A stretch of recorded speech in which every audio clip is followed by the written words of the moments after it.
In this video I will show you how to download music from YouTube in MP3 format.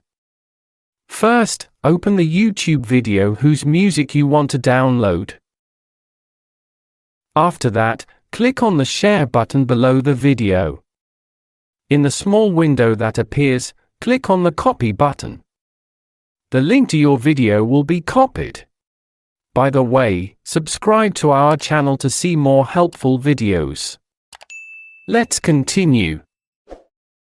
Then you can use the copied link in third-party services to download music from the video.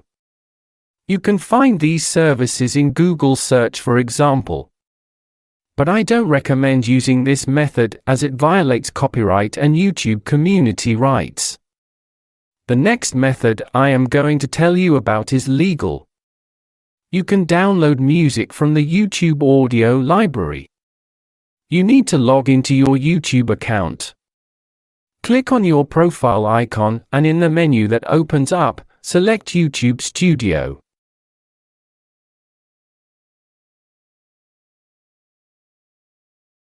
In the open page, go to the audio library section and click on the download button to the right of the audio track you like.